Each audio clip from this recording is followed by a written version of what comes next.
Well, it's a chicken day. I have a chicken story for you this morning. Oh my gosh. I let these guys out to free range, and they go around the garden and go back to where the peach tree is all the time. Well, they were headed around that side of that garden, and all of a sudden I saw white feathers flying up in the air, and I thought two of the roosters were fighting. So I went to see what were they doing. Well, look who's fighting now. Layla, leave her alone. Mina, you're too old to fight. Stop it. Layla, you're cruising for a bruising, as my mother would have said. And what I saw when I got around the corner was not two roosters fighting. It was Layla, who is now fighting with Mina over there, beating the snot out of Shelby. And that's Shelby over there. She's my flighty, crazy woman. She's beating the snot out of Shelby. And Bodie was trying his best. There's Bodie, trying his best to stop it. He was getting between them and disciplining them. Forrest, make her quit. Forrest, make her quit. Forrest, are you going to do anything about that? Stop her. Dadgum, that girl. Layla, what is your problem today? Can't take her soul thing. She ain't old. She's 2 years old. And then I broke it up, and I picked up Layla. I said, y'all go home. And I ran them back in the pen. There's Scarlett over there. And I turned around and got a couple things to around, and Layla was drinking out of a little bowl of water out here. And Scarlett went over there to try to drink, and Layla lit into her. She was beating up Scarlett. She chased her back into the coop. Scarlett ran into the bottom nest box. Hey there, Iris. Hey, Iris. Bottom nest box, and I said, what is your problem today? Something has PO'd you royally, girl. I don't know what was going on, but I had poor Bodie trying his best to break up a hen fight. I don't know what the heck was going on. And there's Raina, and Layla likes to beat up on Raina too. But apparently this morning the black girl didn't like the two white girls. I don't know what got into her this morning. I picked a black Easter egger because she looks like a true Americana. She isn't, because she lays a green egg. But she looks so much like my Gypsy that I lost at 11 years old. I tell you what, she don't have Gypsy's personality. Old Gypsy could be a little cantankerous with people in her old age. But Layla, why are you picking fights this morning, girl? You don't make no sense. And Mina over there's 12 years old. She don't need to be fighting with Mina. Mina had a seizure. But Mina will fight. Oh, by the way, I decided to try Mina out here when Mace and the 4-barred rock girls came out here. I decided to try Mina out here because she wants so bad to run with a group. She hates being alone. Being with Drusilla's like being alone. And I let her out, and Mace walked over, and he's kind of a foot away from her, and he's just looking at her. And he takes one step forward. Her hackles come out, and she lit into him and started beating up Mace. Mina. Little tiny, tiny Mina, who probably weighs 20 ounces, right? So, oh my word, I don't know what's got into some of these birds. It's not even spring, and they're acting crazy. This right here, there's Dane. That's Dane. I keep finding a home for Dane. And there's Phoebe, who has a big old comb. She got a huge comb. And there's Gunner. No, that's not Gunner. Yes, there's Gunner. That's Gunner. That's Gunner. He's one of the originals. He's 2. And then there's Axel back there. He's definitely Bodie's kid. He's got a comb shaped like Bodie's. And Dane looks just like Gunner. It's amazing how you can tell a family resemblance. Layla, why are you so moody today? What is your problem? You're beating up everybody. And she'll get herself limping again, because she limps sometimes when she jumps down, and she injured her leg when she was young. So now she got herself limping today. I don't know. Some of these hens, it's a long time since I've seen a major hen fight like that. But Layla was going to kill anybody who was, well, let's just say the lighter colored ones. It's crazy. So anyway, there's Mr. Forrest and beautiful sweet Magnus right there. I don't know. They're crazy, this bunch. And Bee is molting. This is Bumblebee. She's molting real bad. She's very moody herself. She didn't want you to touch her. Normally she wants to be picked up, but she didn't want that today or any other day lately. And there's a lot of molting. Layla is molting. Maybe that's what it is. She's lost a lot of feathers, and because the pen is covered in black feathers, and she's my only black bird. So maybe she's just feeling a little bit crotchety because her feathers are growing out and coming back. I mean, they're falling out and coming back, and it takes a lot of protein, and sometimes they don't feel well. But boy, if she didn't feel well, she was going to make sure nobody else felt well either this morning. Gosh, the drama in these chicken yards. If you don't have chickens, you would just be amazed at the personalities and the moods. And it's just crazy. And there's little Iris, the little trailing Iris. Iris has become my new friend. She used to be so mean and bite you anytime you reach for her. She don't do that anymore. Now she's fine with me picking her up. That's the weirdest thing, right? She's had a complete personality change since she's past a year old. It's wild. Anyway, I just thought you would want a little bit of chicken action here this morning. I think Raina right here is the most beautiful hen. She's got so much blue on her. She's got the brown and the blue. She looks like a patchwork quilt. She's just so beautiful. Yeah, Raina's very sweet. And she's the least flighty of all of these birds here. She's so pretty. I'd like a whole flock look just like her. She's so pretty. Well, anyway, I'm going to let y'all go. I'm going to get out of the chicken yard anyway. And hope you like seeing the crazy bunch. Hey, folks. Oh, gosh. I'll get out of there. Oh, we enjoy the chicken action. Oh, my God. Okay. I don't know what's going on with Layla, but she is very, very moody. Chickens get moody. Trust me. They also do stupid things when they're out of sorts. Grumpy. They get grumpy. I'm not talking about attacking roosters. They get grumpy to each other. I saw a video, two videos actually, and I couldn't tell you the name of the channel. I'll have to link it up there if I can find it. It's the first video I ever watched from these people.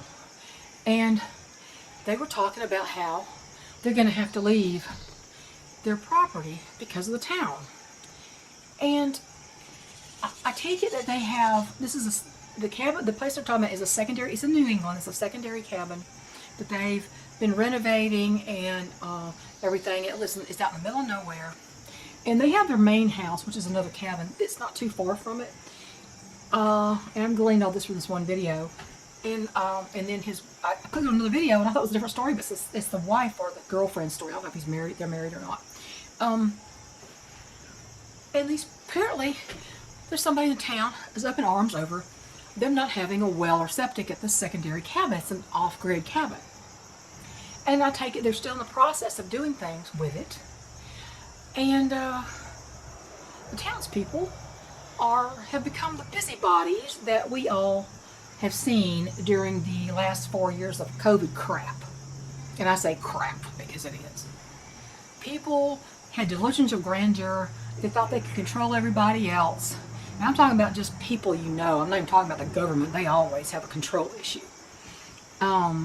But I'm talking about the people who think they have a right to tell you what to do about your health. Well, these people, they did something that I would have got, if it was me, it would have got them killed. Someone would have died, most likely. So, they had a lot of trouble with the town. The town is just irked that they hadn't followed proper building codes or whatever the heck. I don't know. The house, I take it, they got was already built. I'm not sure. But the sticking points were there's no well and no septic. As if that affects anybody in town. And one day, the man went to town, and while he was gone, I bet they waited for him to leave. His wife, girlfriend, whoever she is, was there at the cabin inside. And she heard her front door knob rattling. And she thought, and at first I want to say, why did she not take a firearm with her? Does she not own one? I don't know these people, so I don't know. This is a good reason to own one. Somebody was trying to get into her cabin. She opened the door and there was an entire group of people from the town. They started attacking her, not physically attacking her, I don't guess, but verbally abusing her and telling her she has to do this and she has to do that, and they're going to board up her house. They're going to board up her house, they say, because she's not complying with what they want. Now, I don't know what not the covenants, probably no covenants. I don't know what the ordinances are there. But these people are in the process of doing things to this place, and something is going on with this town. And now the guy, because of this, they were berating her and telling her they want to board up her house and they wanted to go upstairs, and she said no. Why would they think they have a right to go upstairs, even open her door, not even knock? And I thought, whoa, who do they think they are? The arrogance of these people. I don't care if they are violating some kind of code. There's no excuse for trespassing and intimidating and attacking somebody in their own home, just showing up there. So if I had been in that cabin alone in the middle of the woods and my doorknob started rattling, what do you think would have been trained on that door? I can't, the nerve, the audacity. But see, that's what I've seen with a lot of people in the last few years. They think that they have the right to tell you what to do, how to breathe, how not to breathe, what to inject into your body. And this is your neighbor. I hope we don't see that again when the government's trying to bring back all this under their fake emergency authorization that doesn't exist now. It's gone. Then you may see a few unfortunate word, Karens. I hate to say that because there are wonderful people named Karen, and I know quite a few. My husband's best friend from high school is Karen. She's called Katie, but her name's Karen. The nerve of people that think that they can hurt you and they can dictate to you what you're going to do in your personal life every minute of every day, to the point of coming up to your house and walking into your house.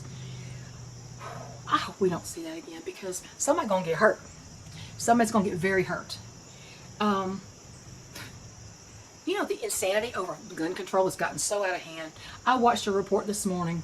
I think it was Colleen Noir, the Second Amendment advocate, and he's an attorney himself. He was talking about a case where a bunch of people tried to broke into a woman's apartment. Several men broke into a woman's apartment, and I think they were armed, if I remember right. And she shot two of them. She was armed, and she shot two of them, and rightfully so. And this woman, they started to interview this woman who lived in the apartment complex, and she was sitting in her car talking out the window to this reporter guy.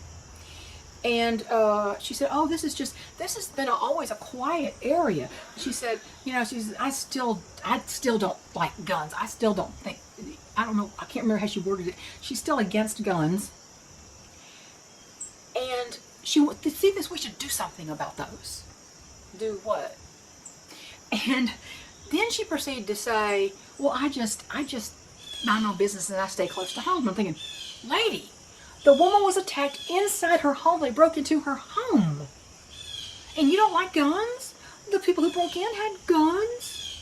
The only defense against a gun is another gun. I mean, you're not exactly a ninja who's throwing stars on you all the time. I mean, come on. Seriously, that's just the dumbest thing I've ever heard. So, I mean, it's like, lady, the story the guy's talking to you about, the people broke into her apartment. They busted down the door. And she shot them. And you don't like guns.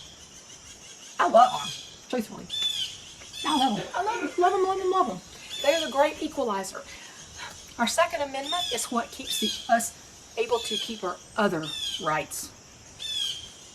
And Chip Roy introduced this big thing in Congress, and Chip Roy from Texas, censuring, that may be the wrong word, that Michelle Lujan Grisham, governor of New Mexico. And rightfully so, she's violated her oath, and the oath says she has to protect the Constitution. She's going anti-Constitution, taking away the rights of citizens of New Mexico. And then she had the nerve to say, well, even in an emergency, even her oath doesn't apply. It's like, what are you talking about? You mean there's no strings on your behavior? There's no safeguards against your radical Marxist behavior because you say so. But in this thing with Chip Roy, and another guy, I think he's a representative from Wisconsin, I forgot his name. He said, people are going to arm themselves. I mean, laws be down. People are going to arm themselves because all the crooks don't obey laws and they have weapons. And then he said more women have purchased firearms and had gotten their concealed carry permit, which you don't need in the state, than ever before, because they do not feel safe. They want to defund the police, and they release everybody from the border, all the child traffickers and the drug lords, all coming across from all nations. The men from Africa who invaded the Lampedusa island in Italy. Thousands thousands and thousands more than they only have 6,000 people on the island, normal residents on the island, and they invaded, and they were all military-aged men, and they're taking over, and they're ruining the entire island like the uncivilized animals that they are.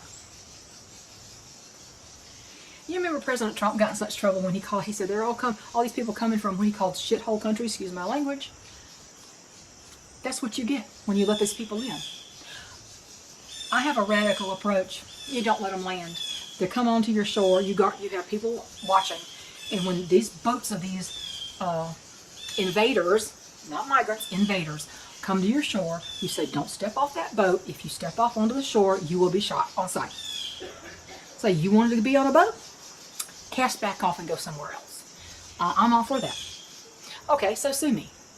I'm tired of being run over, or people trying to run me over, because they don't like the way I think. They don't like my political opinions. They don't like my conservatism. They don't like my Christianity.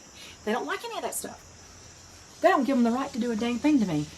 So the Second Amendment protects all the others. Don't scoff at that. You saw the absolute tyranny in Australia. That's because they confiscated all the weapons. Second Amendment is to keep an overreaching, overbearing, tyrannical government in check. That's the entire purpose of it in the first place. So, the lack of rational thought by these people now, it just boggles the mind. I'm still against guns, even though the gun protected the woman's life when they barged in her apartment. I stay close to home. It's like, you know those commercials where salesmen say, oh, you don't have to come to us, we'll come to you? The criminals, you don't have to go to them. You don't have to leave your home. They'll come to you. You best be ready. Bye, y'all.